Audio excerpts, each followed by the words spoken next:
kondisi saat ini dan sebelumnya ada perbedaan. Di mana sebenarnya untuk memacu atau mencari animo yang lebih besar dan memberikan kesempatan kepada masyarakat.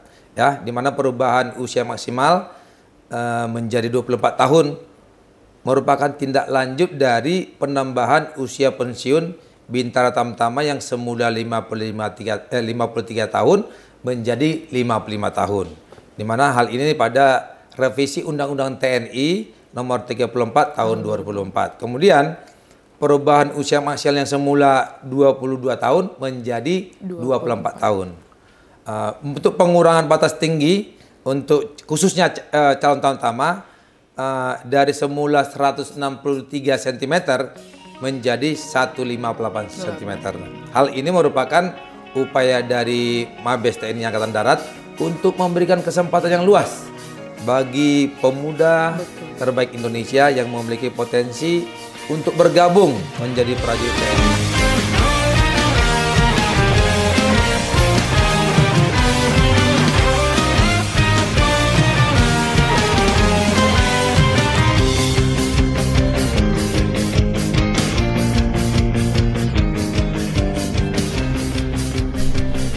Halo sahabat Unfollowers Podcast 151 Binaya dimanapun berada. Apa kabar semuanya? Tentunya yang diharapkan selalu dalam keadaan sehat dan baik selalu.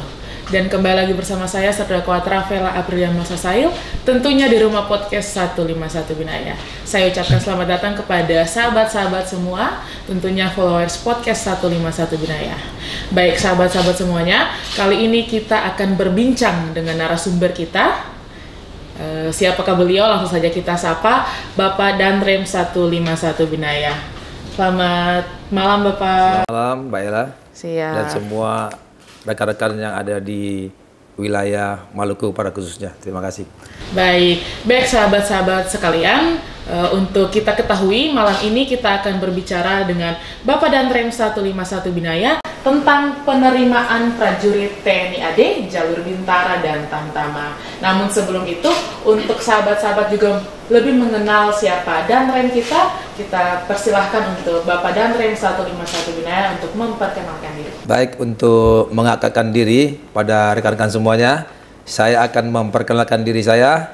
Nama saya Raffles Manurung, pangkat saya Brigadir Jenderal TNI, di mana saya telah menjabat Danrem 151 Binaya sejak tanggal 27 Agustus 2025. Kemudian saya telah berkeluarga, istri saya nama Putri Wulandari. Kemudian saya juga telah mempunyai anak 4 orang, semuanya laki-laki. Yang pertama Dante, kemudian yang kedua Daniel, yang ketiga David, yang keempat dan Marito. Saat ini kami hanya berdua saja dengan istri di Ambon. Kemudian anak-anak kami semuanya bersekolah kuliah di Bandung dan 1 orang sedang mengikuti pendidikan Akademi Militer di Magelang. Demikian perkenalan kami. Terima kasih. Baik sahabat sekalian, mungkin itu perkenalan singkat dari Bapak Danrem 151 Binaya. Tidak membuang-membuang waktu lagi, izin Bapak langsung saja kita masuk ke pertanyaan kita di malam hari ini. Silakan. Siap. Baik Bapak, izin Bapak mungkin apakah benar saat ini TNI AD sedang membuka penerimaan untuk jalur Bintara PK dan Tamtama PK, Bapak izin? Baik, terima kasih. Di mana kita ketahui bersama bahwa saat ini TNI Angkatan Darat secara khusus dan 15 Pateri Murah telah dibuka penerimaan TNI AD, baik itu calon Tamtama dan calon Bintara. Perlu kita ketahui bahwa jadwal penerimaan calon Bintara PKTNI, di mana saat ini gelombang kedua tahun 2025, itu terdiri dari 3. Yang pertama, pendaftaran online. Itu dimulai tanggal 11 September sampai dengan 9 Oktober tahun 2025. Kemudian validasi, ataupun bisa disebutkan dengan pendaftaran ulang, itu tanggal 19 September sampai dengan 11 Oktober tahun 2025. Kemudian pelaksanaan trik uji di tingkat Panda itu dimulai tanggal 24 September sampai dengan 18 Oktober tahun 2025. Begitu Mbak Ella. Namun demikian, untuk tingkat Bintara itu pendaftaran dan validasi uji sama, hanya tanggalnya yang berbeda. Yaitu pendaftaran online di Bintara itu 11 September sampai dengan 23 Oktober tahun 2005. Kemudian pendaftaran ulang 15 September sampai dengan 25 Oktober 2025. Kemudian RIK uji tingkat Panda 1 Oktober sampai dengan 5 November 2025. Demikian Mbak Ella. Baik Bapak, berarti sekarang sementara dalam proses validasi Bapak. Ya baik, jadi itu sesuai dengan jadwal yang sampaikan tadi. Betul, Bapak. Semua tahap validasi pendaftaran ulang. Di mana pendaftaran ulang ini apabila memenuhi persyaratan yang ditentukan, bisa nanti akan mendapatkan kartu ujian, dilanjutkan untuk pelaksanaan tes berikutnya. Siap. Baik Bapak, mungkin itu tadi tentang jadwal penerimaan Bintara dan Tamtama.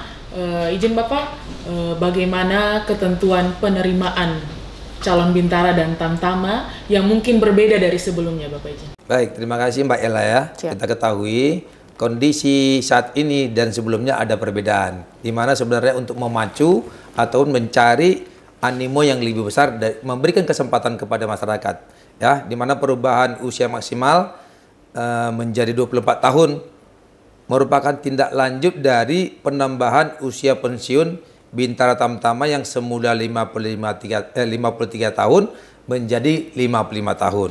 Di mana hal ini pada revisi Undang-Undang TNI nomor 34 tahun 2004. Kemudian perubahan usia maksimal yang semula 22 tahun menjadi 24 tahun. Untuk pengurangan batas tinggi untuk khususnya calon Tamtama dari semula 163 cm menjadi 158 cm. Hal ini merupakan upaya dari Mabes TNI Angkatan Darat untuk memberikan kesempatan yang luas bagi pemuda terbaik Indonesia yang memiliki potensi untuk bergabung menjadi prajurit TNI Angkatan Darat, namun mungkin terhalang oleh batas usia dan tinggi badan tadi. Demikian Mbak Ella. Siap. Berarti peluang yang sangat baik untuk muda-mudi Indonesia. Izin Bapak, mungkin sahabat-sahabat, tentunya masyarakat juga pengen tahu apa saja yang diuji dalam penerimaan Bintara dan Tamtama tersebut Bapak izin. Baik, makasih Mbak Ella ya. Jadi ini kegiatan yang sudah berulang tiap tahun. Nah, namun demikian saya akan menjelaskan bahwa untuk tingkatan Tamtama ataupun Bintara itu ada tes namanya di tingkat daerah, panitia daerah. Itu nanti akan pelaksanaan tesnya bisa di tingkat Kodam, dan apabila nanti ada di tingkat, bisa di tingkat Korem, di tingkat daerahnya. Kemudian ada tingkat pusat yang dilaksanakan di tiap Kodam, di mana nanti seluruh panitia dari pusat akan turun ke daerah untuk melaksanakan tes terpusat. Untuk tingkat Tamtama, kita ketahui untuk tes daerah, tingkat panitia daerah yang pertama, kita ketahui bahwa sesuai tadi yang kita sampaikan tadi, tes online tadi, kemudian validasi, masuk kepada tes RIK uji, yaitu pertama administrasi. Kemudian setelah kita melaksanakan tes administrasi, dilanjutkan dengan tes kesehatan pertama. Di mana untuk Tamtama itu ada perbedaan dengan tingkat Bintara. Kalau di Bintara itu ada tes EKG, sementara untuk Tamtama tidak. Kemudian melaksanakan LIPERS. 3 kegiatan untuk calon Tamtama ini akan selanjutnya akan dilaksanakan sidang rapat koordinasi di sekretariat di Jakarta. Apabila diputuskan memenuhi syarat, akan dilanjutkan untuk tes berikutnya tingkat pusat. Itu untuk Tamtama. Sekarang untuk tingkat Bintara, itu di daerah, itu dilaksanakan sama dengan Tamtama. Namun perbedaannya adalah pada saat kesehatan pertama itu EKG itu dilaksanakan, kemudian tambahan pelaksanaan jasmani ya, di mana ada jasmani, keselamatan AB, dan juga ada ketangkasan jasmani, yaitu renang sepanjang 50 meter. Jadi itulah perbedaan-perbedaannya. Kemudian hasil daripada tingkat daerah ini kemudian diverifikasi ya, selanjutnya akan dikirimkan ke pusat. Nanti dari pusat akan memberikan pengumuman siapa yang berhak untuk melanjutkan tingkat pusat selanjutnya. Iya, baik Bapak. Baik. Jadi gitu Mbak Ella. Namun demikian Bapak, untuk tingkat pusat tidak ada perbedaan.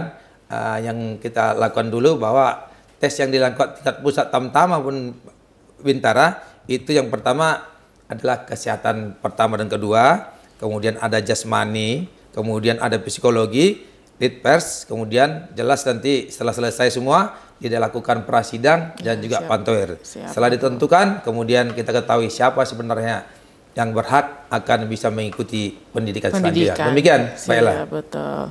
Baik, Bapak, mungkin tadi itu tentang yang diuji untuk penerimaan Bintara dan Tamtama tersebut. Nah, Bapak, mungkin Bapak selaku Danrem 151 Binaya ini meyakinkan masyarakat di luar sana bahwa proses penerimaan Bintara dan Tamtama berjalan dengan transparan, Bapak. Baik, terima kasih. Jadi sudah banyak kita memberikan himbauan-himbauan kepada masyarakat, ya. Kemudian kami juga sudah mendapatkan arahan dan perintah khususnya dari Bapak Kasat bahwa menjadi prajurit itu khususnya TNI ini adalah gratis, tidak dipungut biaya, tanpa perlu koneksi, tidak perlu kita mencari koneksi orang dalam. Di mana kita ketahui bahwa pelaksanaan tes ini transparan dan apabila melakukan hal yang menyimpang akan diberikan sanksi bila terdapat penyuapan ataupun gratifikasi. Apabila terdapat oknum yang mengambil keuntungan personal dari kegiatan rekrutmen ini, maka akan diproses sesuai hukum yang berlaku. Kami juga sampaikan kepada seluruh masyarakat Provinsi Maluku bahwa apabila terdapat pelanggaran yang dilakukan oleh TNI ataupun masyarakat yang lainnya, segera melaksanakan pengaduan. Kami menyiapkan laporan pengaduan berupa WhatsApp nomor 0813 10500074. Jadi apabila nanti ada menemukan hal-hal yang menyimpang, segera diadukan ke nomor yang kami sampaikan. Demikian, Mbak Ella. Siap. Terima kasih atas informasi-informasi yang Bapak berikan. Tentunya sangat berguna dan penting untuk masyarakat-masyarakat yang ingin memasuki penerimaan Bintara dan Tamtama atau memasuki prajurit TNI AD tepatnya. Baik Bapak, untuk menutup pembicaraan kita di malam hari ini, mungkin Bapak ada harapan atau pesan untuk muda-mudi terutama di daerah Maluku yang berminat untuk bergabung menjadi prajurit TNI Angkatan Darat. Baik, terima kasih Mbak Ella ya. Jadi untuk diketahui semua masyarakat yang ada di Provinsi Maluku, kita ketahui bahwa kami juga sebagai perwira tinggi maupun seluruh panitia yang ada melaksanakan fakta integritas yang menyebutkan bahwa seluruh perwira tinggi, baik komandan satuan dan seluruh panitia yang terlibat dalam pelaksanaan tes telah melaksanakan penandatangan fakta integritas. Itu di mana kita akan menjaga integritas dan kejujuran selama tahapan seleksi. Kemudian memastikan tahapan seleksi dilaksanakan secara bersih, jujur, dan mencegah KKN. Namun demikian, kami menyampaikan kepada seluruh masyarakat ataupun calon daripada prajurit Bintara Tamtama bahwa segala sesuatunya itu harus melalui proses. Jadi kita tidak bisa langsung tes tanpa persiapan. Untuk itu kami menyarankan kepada orang tua agar mempersiapkan anak-anaknya lebih awal. Kita ketahui untuk informasi-informasi tentang tes-tes yang akan dilaksanakan ini sudah sangat jelas, baik itu dari segi administrasi, kemudian juga ada masalah kesehatan, jasmani, psikologi, itu sudah jelas. Dan semua saat ini sudah tersedia tempat-tempat bimbingan belajar. Tinggal ada kemauan daripada kita sendiri. Apabila kita sudah tidak ada kemauan, mudah-mudahan tes yang akan dilaksanakan tidak ada permasalahan. Jadi demikian sampaikan sekali lagi, kami berharap kepada seluruh masyarakat, jangan percaya kalau ada orang-orang yang mengajak untuk memberikan sesuatu untuk bisa lulus. Itu tidak ada. Ya, sekali lagi kami sampaikan kepada masyarakat, apabila ada orang yang ingin mempengaruhi atau menjamin kelulusan, itu tidak benar. Ya, karena itu merupakan suatu pelanggaran. Semua yang menentukan kelulusan itu adalah diri kita sendiri. Apabila kita telah memenuhi syarat, berarti kita yakin sesuai dengan hasil yang kita dapatkan bisa menjadi diterima sesuai dengan ketentuan yang ada. Demikian yang kami sampaikan. Semoga apa yang kita telah rencanakan dalam pelaksanaan tes penerimaan ini bisa berjalan aman dan lancar. Baik, terima kasih. Kita beri tepuk tangan. Baik, baik sahabat dan followers podcast 151 Binaya, terima kasih karena telah menonton video ini. Semoga video ini dapat bermanfaat untuk kita semua, terutama untuk muda-muda Maluku. Baik, kami akhiri episode kita kali ini dan sampai bertemu di episode berikutnya. Jangan lupa like, comment, subscribe, dan viralkan video ini. Baik, kami ada slogan penutup dari kami. Izin Bapak, kalau kami bilang kai mese aman, kita sama-sama bilang pegang erat-erat negeri. Baik, kami Serdakwa Trafela Aprilia Musasail dan narasumber kami Brigjen TNI Raples Manurung pamit undur diri. Salam kompak dari kami, kai mese aman, pegang erat-erat negeri.